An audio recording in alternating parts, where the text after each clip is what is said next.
Hey, dog people. If you're a dog trainer or dog business owner and you want to start using Instagram to market your business, but you're overwhelmed at how involved the professional side of social media is, I have a brand new free Instagram launch guide. This guide is going to take you from content consumer to content creator in just 7 days. You can download the guide at www.freedbytraining.com/launch. In this 32-page ebook, I'm going to walk you through the essential things you need to do when starting an Instagram account for your dog business, like setup, branding, creating a posting schedule, and more. There's a simple 7-day checklist included and exclusive tips from top Instagram professionals. Get an actual strategy and a clear plan to start your new dog biz Instagram account completely free. Go to www.freedbytraining.com/launch to download your copy, or click the link in the show notes. Welcome to Dog Training Bytes, the show where canine professionals share their key takeaways, big aha moments, and hardest lessons learned from working with dogs. I'm Mattison, certified dog trainer and behavior consultant, and dogs are my life. Every day I get to coach guardians and other trainers into a deeper understanding of canine behavior. But let's face it, sometimes dog training really bites. And that's okay, because when it does, we learn a lot. This podcast is all about sharing the lessons learned from experience, because the stories of when it got tough or when we made a mistake, that's when we learn the lessons worth learning. And it's time we share those with the world. I'll be talking to dog trainers and other pet professionals about times that working with dogs, well, bit. Not literally. Maybe literally. What's most important here on this show, what did they walk away with? What did they learn? How did it shape their approach today? Welcome to Dog Training Bytes, the show where pet professionals share personal lessons that you won't find in any textbook. Today, we have someone that I have known for quite a while now, Kendyl Callaway. Kendyl is an accredited dog trainer and behavior coach and has spent the majority of her career focused on canine wellness, nutrition, and a holistic approach to behavior. She examines various factors like biology, physiology, genetics, environment, emotions, and cognitive considerations through her comprehensive framework. Kendyl started her training career with me here in the Philadelphia area, but now serves clients in person in Jackson, Mississippi, and virtually worldwide. Hey, Kendyl. Hey, I almost wore my Delco sweater, to just really Represent. represent, Yeah, bring it home. It was like But two options. I was like, do I do Delco or do we do our golden wolf culture apparel? I'll plug wolf culture anytime I can. that's If always a good choice. you're looking for dog training I apparel, noticed it right away. It's so good. it is good. Well, it's good to see you. We talk frequently enough. This is not, Yeah. someone that I don't get to talk to often, but I am excited to get to talk to you about a story and a lesson. But first, I know the gals. I know the gal Yes. pal, Yes. the Powerpuff Girls. But tell the rest of the world These about guys? the motley crew you got going on back there. Okay, so right now I have 3 dogs currently, and I say that as right now because I do foster, but we currently have our long-term foster. Her name is Hootie. She's about 6 or 7. She came from the hoarding case Mattison and I worked on together, which was about, I want to say 112 was our final count. It was in It the was up hundreds, there. actually. Yeah. Yeah. But Hootie was one of the longest residents on the property. I took her home day one, which was May 28th, 2023. I And was she has there. been with me ever since. And so that's number one. Then I Mhm. have Chloe is our second oldest, who is a cattle dog pit bull mix. She was rehomed to me for some human and dog aggression issues. And her current owners at the time just weren't able to give her the care that she deserved. And so it just really fell on my heart to drive to Tennessee and go pick her up. And she's been with us since what, And 2021. that started our friendship Yeah, at that Chloe point when started you our were friendship. yeah, I when you know. were bringing her home, you reached out for, "I just need any tips. I'm bringing home this dog from this situation. I don't Yeah. really know how it's gonna go integrating." And we Yeah. talked through it, and you were already in love with the training process, but I feel like that puts you even more firmly down that path. Oh, it definitely once you get a dog that has significant behavior concerns, which hers actually weren't as They significant weren't. as I thought, she just needed a safe place to land. But once you kind of start down that path and I started like absorbing information about behavior and all this stuff, it was like I had like tunnel vision towards it, you know? I was like, there's no way I can't not go down this. And like you can't, it's like you can't look back, you know, once you're in it. It's true. Once you learn it, Yeah. you Once don't you really got unlearn have the that. reactive dog, you're done. Like you're done. Mhm. Basically, Mhm. that's when you get forced into it. Winnie was our first dog, like my first dog as an adult human, which, you know, she's been the biggest lesson of all because she was like the parvo puppy from the shelter. And that got me into like the nutrition and the Yep. wellness and all that. And then she, Because you um, had to.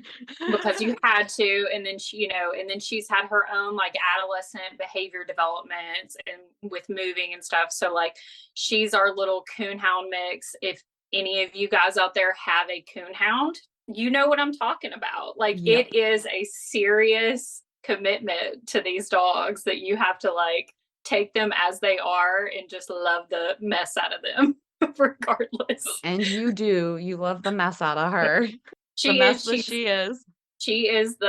she's the, you know, she's like the forever lesson, whereas I feel like the Mm, Fosters and like Chloe have already had like such good monumental progress, but yeah. like Winnie is like the forever journey, you know. She's just ever evolving. That's She's just who she evolving. is. Yeah. Yes. But I she's love great. that. They're all great. Hootie, you know, obviously is available for adoption if anyone's interested in like a she's Perfect. trained and she's got basic cues and she's got a lot of behavior history with a trainer. So if you're looking for a dog that's just more predictable, like that's Yeah. why I love adopting adult I won't rescues. use Like the word perfect. Perfect dog doesn't exist, but Hootie is great, and she's whoever she great. ends up with is gonna be so Yeah. lucky.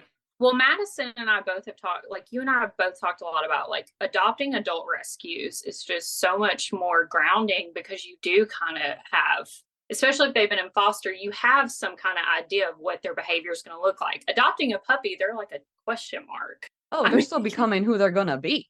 it's going to be like, you know, so it's nice. You Like, have a lot I of really, influence, I think, and, like, opportunity to, yeah. help shape the manners that will fit best into your life, but Mhm. I think that you're right. You also have no idea what the stages of 0. development are gonna do, and Yeah. when, you have a puppy who's quite sick at the early stages, and then maybe goes through a big move at certain periods of development, yeah, it can make for a ever-evolving journey. Yeah, I think like I've just really, it's been put on my heart. I'm like, I really think that I would only take a puppy again under like serious rescue circumstances, like they Yeah, needed. But I highly doubt I will ever go target a puppy again because yeah. I've had so I feel much the joy. same way. I've just I had feel so the much more exact same joy way. with adult dogs. Like, Yeah, I agree.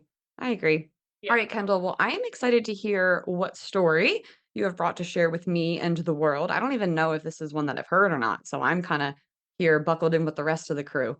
Yeah, let's get into it. So, I think the biggest story that kind of played into my career that really like sucked me in to, you know, my current trajectory has been the health and wellness aspect Right. of dog training, which I think a lot of people don't have a lot of insight into.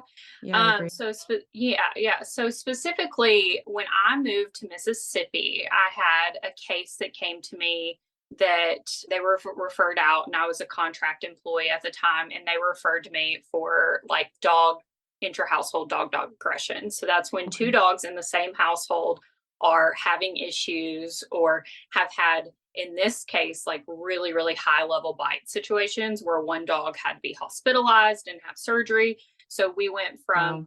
you know, two dogs that were playing regularly and had a really good dynamic to we're having like severe attacks, Yeah. right? So then, like, you know, getting into like the nitty gritty of it all and asking the right questions, which luckily, if you have like an intake process that prompts a lot of this stuff, which is why it's so important to have that built into your Yep. behavior curriculum, I was able to get out of their guardian that a year prior, this dog in question that was the aggressor had a infected uterus surgery. Whoa. And that ever since then, she has not only felt better after that, but that she had a lot of health issues since then. So of course, if you've had like any sort of history with like behavior changes and physical health, your red, your little like Yeah. Oh things are yeah. going off and you're like, okay, this is a starting point.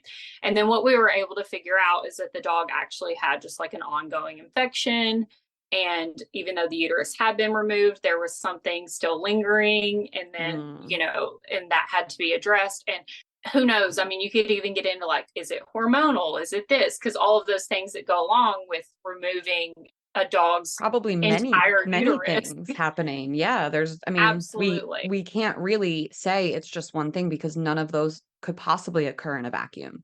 Absolutely. So that was like, what really propelled me towards like, oh my gosh, I have all of this knowledge about like nutrition and physiology, and I'm learning all of this stuff about genetics and whatever, but that so many people aren't aware about like the physical state of their dog and Yeah. how impactful that is on behavior. And then it also, it just kept showing up. Like, I know we were talking about like, teaching a reactive dog group class. So we Mm-hmm. had a positive improvement in Brandon I and don't think that Christy. that's a common thing, Kendall. Like No, I don't know anyone else, and I know a lot of like a fair number of trainers, except yeah, like probably Denise has done it. I don't know anybody else that has done a group, and I mean like facilitated a group reactivity class. I've spoken to guardians who have been to something like that, but by and yeah. large, they were what I'm being told were not good experiences. Those guardians did not have good experiences, did not find those to be successful programs. And I know that you've had success with your program, that you've found ways to get growth. Some people, yeah. And, and there, so like I even pulled up my little like protocol that I'd written. So basically, what we originally started was Christy, who owns a positive improvement in Brandon, Mississippi, asked me to do a loose leash walking class. And I'm going to be honest, you cannot give me a generic prompt like that without me being like, how can I make this work towards stuff I actually care about? Which is, I don't care about loose leash walking like at all. It's just not something that's in my like foresight, like, do I Yeah. want a dog to drag me around? No, but I care more about like, what's the function of the behavior behind pulling, right? Yep. Like that's where, so I immediately, my brain went back to like function of the behavior behind pulling. Then Yep. you get into like, what are these dogs doing on walks that prompts their owner to or guardian to think that they need a loose leash walking class? What we ended up with was like a ton of dogs who had frustration based reactivity, Yeah. high arousal on walks, some fear, like all those kind of things. Okay. And that's basically where I started. And I formatted a whole class off of like everything I had like absorbed from all of these other people. So like the main one was obviously Leslie McDivitt's control and leash program. It's phenomenal. And it's all Mhm. about conditioning and desensitization at a subthreshold level. Yep. So we're like in predictability. It's a very predictability based framework, Patterns. Yep. patterns that stabilize the dog. Then I pulled from like, I've taken like Amy Cook's management course on Finzi The and active Dr. management. Yep. Cook, and, pulled from that. And then I had Emma Parsons like Click to Calm. I liked some of Hmm. that stuff. So I was pulling that in. And then I had like Shikashio's aggression course, pulling Yep. some of that in, Yep. like everything. I was like, how do we make this work? Because at a base level for a course like this, it's really not how do we go in every week and just have people doing something with their dogs, like you need to do this exercise and this exercise and this exercise. Really, what I wanted to come out of it was like, how can I educate these people Hmm. in the best way possible about what is actually most likely causing the dog's behavior? Training them to know what's really happening Yeah, to and just, humans. introducing them to the concept of management and Hmm. not corrections, because quite literally the only programs in Mississippi, let me just speak for my area, Central Mississippi, are correction based programs. So we're Hmm. talking about suppressing the behavior, right? I was like, Or well, potentially making it worse by adding in additional punishment. potentially making it way worse Yeah. by fracturing the bond, Mm, you know? the worst thing. And, like, I mean, we've all I've done we've all it. been there. We've all I've been done there it. where we've done things that have broken down our relationship with our dogs. We are so not exempt from that. And we also Mhm. know you and I have talked a lot about just how difficult it is to be in a position where you have somebody in a position of supposed authority or expertise in front of you and feeling really uncomfortable or like the approach is not resonating with you but also not feeling like it is right for you to speak up. We know how hard that is. I've actually been there. Even as a trainer, I've been in that position. I know what that feels like. And For I actually sure. posted something on Instagram just a couple days ago with a script of like 3 or 4 phrases that people can use to get themselves out of those situations without kind of having to shoulder all the emotional impact of that. Oh yeah, I think some people, especially if they've even if they haven't even had this long illustrious career like doing this type of training or whatever, I think it like I really have I felt from like just on social media alone that people can be really defensive, you know? Yeah.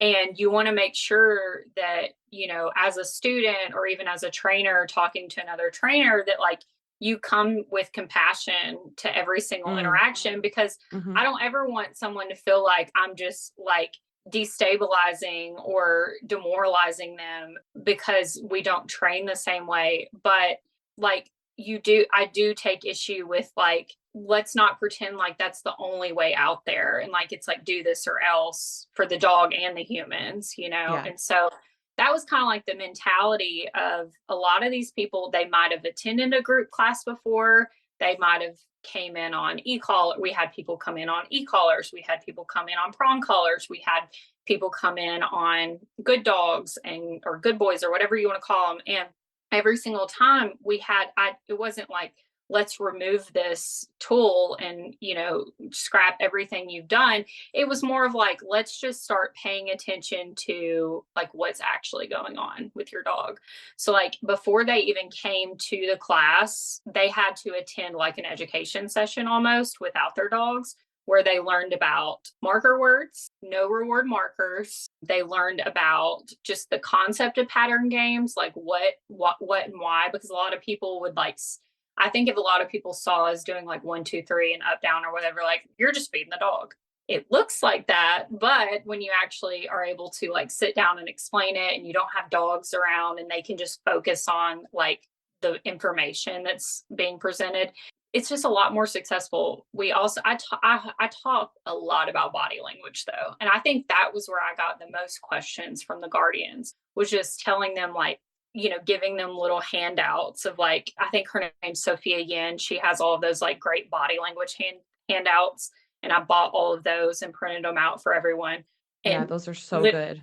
they're so good. And everyone was like, wait, so when my dog does the turn away and the lip lick or they sniff or whatever, what are they trying to say in that moment? I was like, good question. Like, let's get into it. It's just like having Right, them. get curious. I love it. Well, they were already noticing things about their dogs on walks or around, in situations in their house or whatever. They already noticed stuff that their dogs were doing. They just didn't know like how to interpret it yet.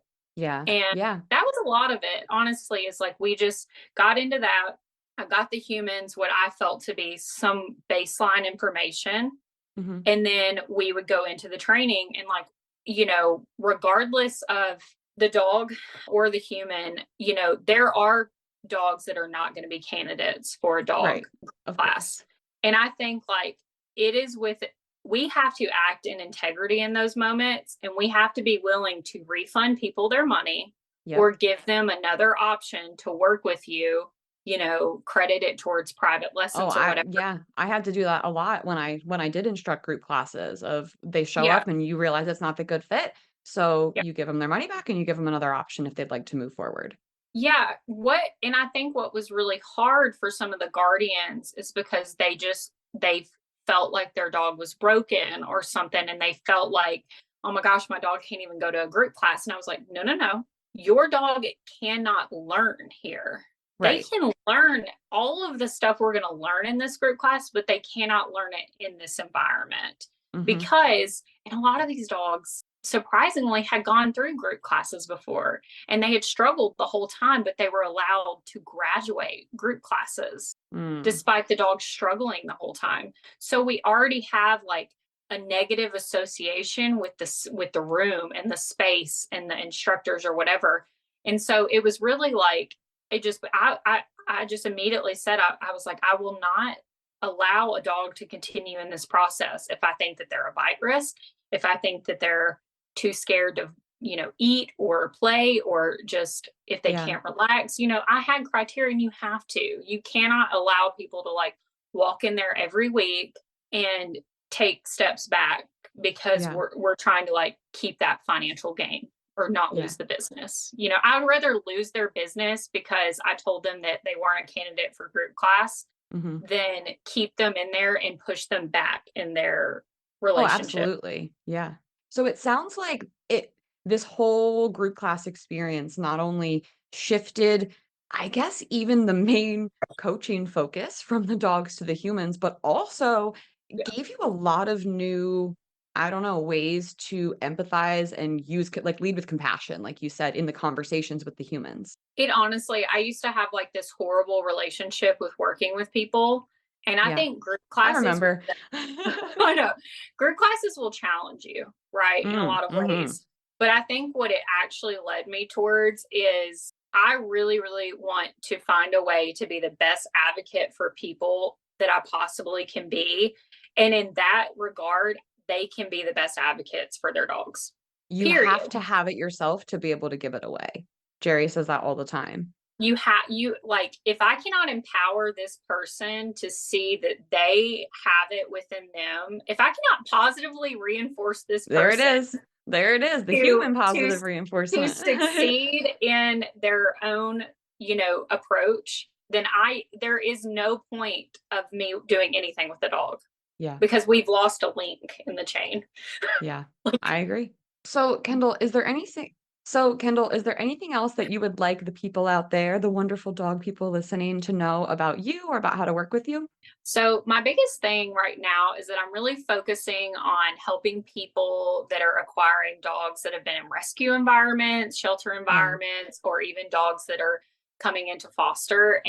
But also, anyone with behavior concerns, obviously, that's my favorite thing to coach.